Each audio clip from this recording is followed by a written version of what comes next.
me llamo José Manuel Prieto González, soy profesor investigador de la Facultad de Arquitectura de la Universidad Autónoma de Nuevo León, Monterrey. Llevo en el país 18 años, vine de España y bueno, pues eso, 18 años después aquí estamos.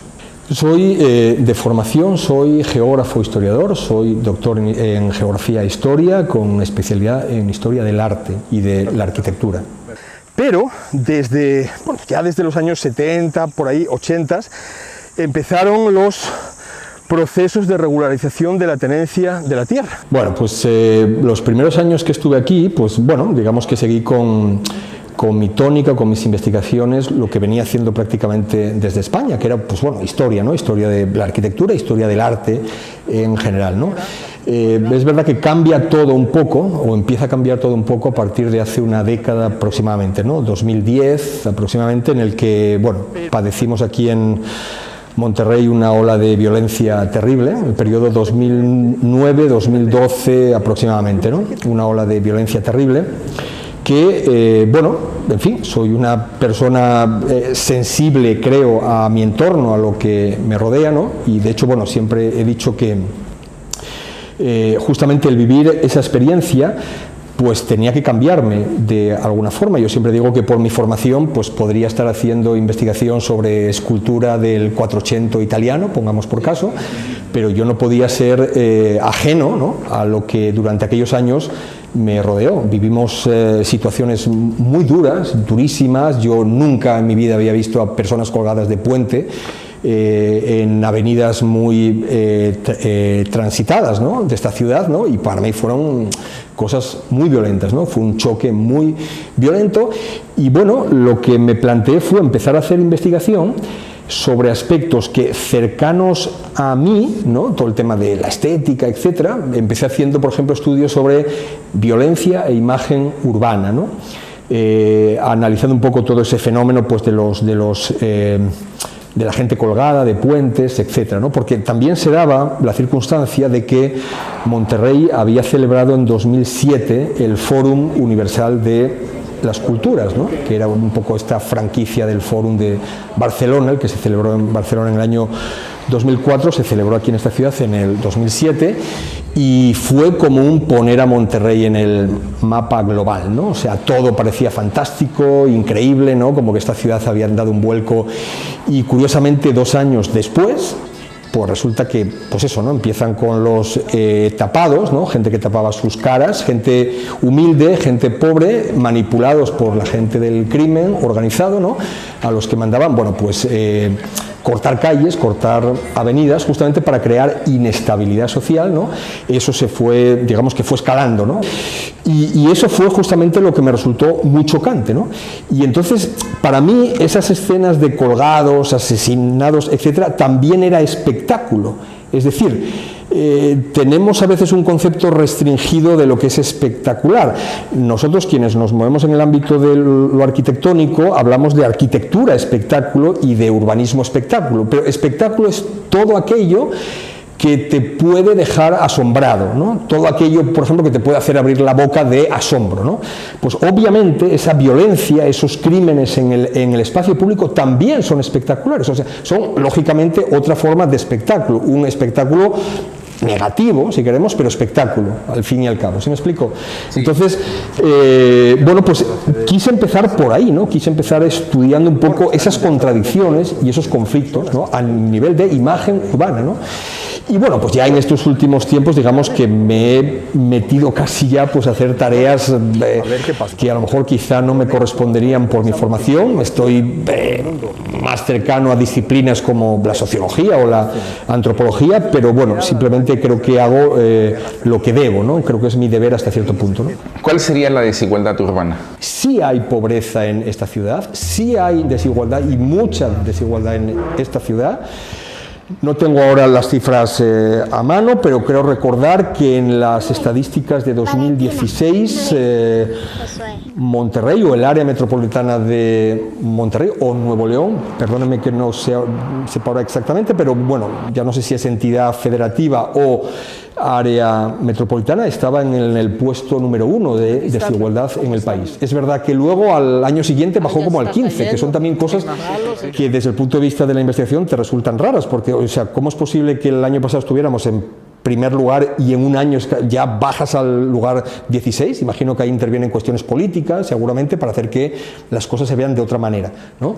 Pero efectivamente, sí, o sea, digamos que esas contradicciones que comentaba antes fueron lo que me llevaron a darme cuenta que efectivamente en esta ciudad también hay pobreza, también hay, quizá no a los niveles que podamos encontrar en otras entidades federativas, pero también existen, y sobre todo hay mucha desigualdad, muchísimo, ¿no? O sea, estamos hablando que en escasamente 1 kilómetro puedes pasar de mansiones ricas, riquísimas, de multimillonarios en San Pedro Garza García, pues a zonas de una pobreza absoluta, ¿no? Lo que decíamos antes, ¿no? Ese límite, que para mí es un límite físico, ¿no? O sea, donde se acaba el asfalto y empieza el camino de terracería, ¿no?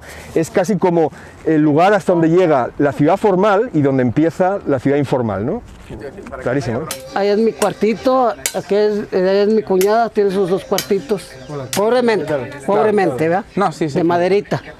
Porque pues es que uno es pepenador. Uno pues saca lo que 200, 100 pesos, 150. ¿Es pepenador aquí en la ciudad? Sí. Si nos podría platicar cómo llegaron aquí. Pues invadiendo porque andábamos de renta y no completábamos y nos dejaron de esos terrenos y tuvimos que venir a invadir, anduvimos limpiando y luego nos quedamos a cuidar toda la noche, bueno, pues siempre, hasta que ya nos entraron el terreno. ¿Qué es para ti desigualdad? La desigualdad es algo que tiene relación directa con la democracia, es decir, con los índices de desigualdad que tenemos en el país y que tenemos aquí también, es muy difícil poder hablar de democracia plena, ¿no? Tanto en el país como aquí en la ciudad, ¿no? Y efectivamente, la desigualdad se manifiesta en todos los órdenes de la vida. A ver, lo que nosotros quizá percibimos más claramente por nuestro trabajo, una corriente social, ¿no?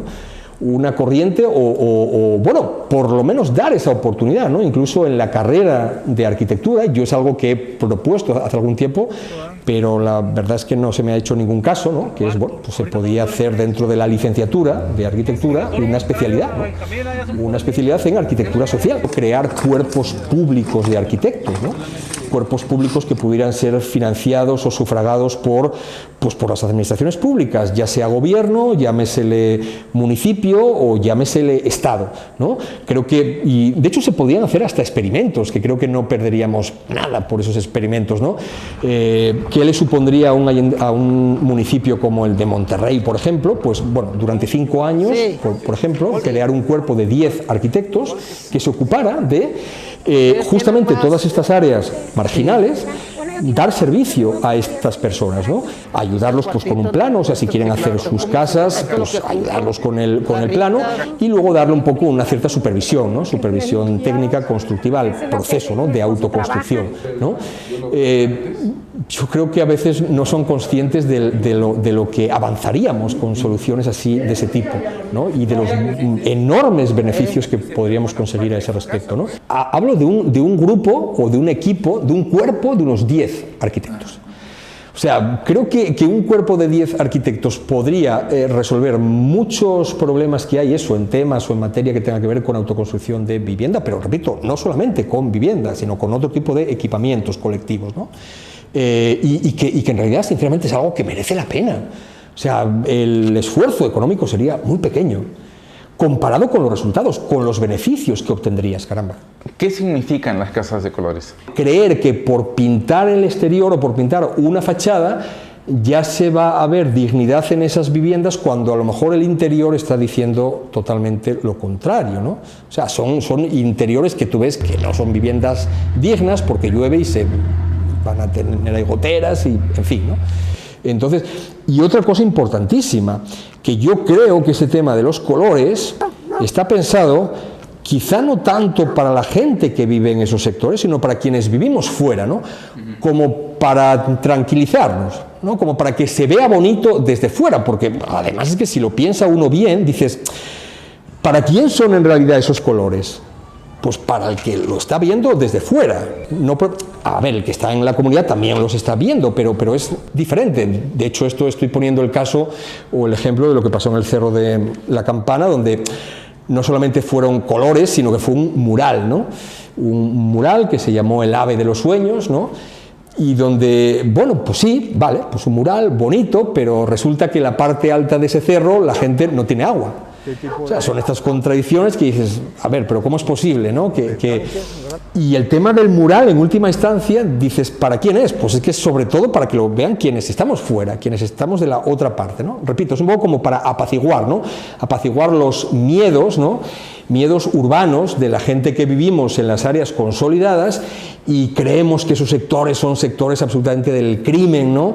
Y que ahí, bueno, es imposible entrar o meterte o tal, ¿no? A zonas como esta, ninguna persona sube. Ninguna persona sube porque existe esa idea de que, bueno, de que son gente ligada al crimen organizado y que son gente mala, malísima, ¿no?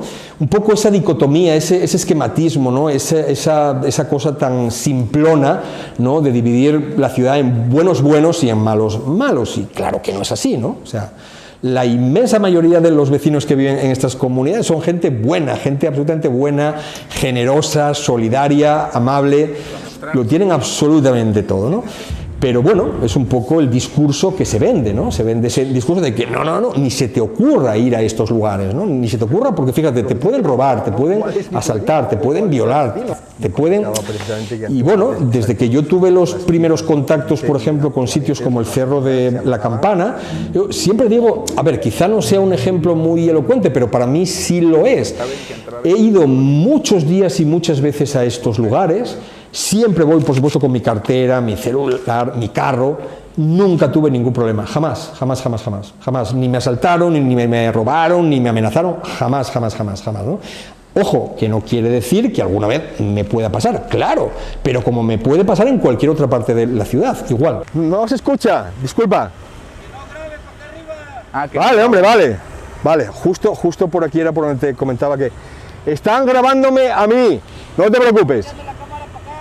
No te preocupes. ¿La alta violencia de crimen en Monterrey se debe a la desigualdad urbana? Bueno, sí, o sea, yo estoy absolutamente convencido que parte de la violencia que conocemos hoy en el país, sin duda, la pobreza, la desigualdad, que no son lo mismo, pero van de la mano, ¿no? Sin duda, vamos, o sea, yo estoy convencido, es decir, estos récords, ¿no? de asesinatos, de crímenes que estamos viviendo estos últimos años, por supuesto que tienen que ver con la violencia, pero ojo, no quiere decir que quienes cometan esos crímenes tengan que ser siempre gente pobre, porque esa es también otra simplonería que es absolutamente intolerable, ¿no? O sea, lo que estamos haciendo además con ese tipo de discursos es criminalizar a la pobreza, ¿no? Dar por hecho que toda persona pobre, por el hecho de ser pobre, ya tiene que ser un criminal, un asesino, ¿no? Claro que no. Lo que pasa que, bueno, lógicamente, o sea, la pobreza y la desigualdad pues crean resentimiento. Y hay un resentimiento que hay que decirlo claramente, es un resentimiento legítimo. Otra cosa es la polarización que se esté pudiendo hacer hoy de ese resentimiento. Y eso es algo que depende mucho de los políticos. Son los políticos quienes tienen que gestionar la polarización. Pero claro, yo creo que sería correcto hacer una autocrítica, ¿no? Aquí los empresarios, el poder económico, que tiene mucha influencia a su vez en el poder político, deberían hacer sinceramente una autocrítica profunda. Quienes acaban llevando los beneficios a partir del sacrificio de muchos. Ese es el problema al final.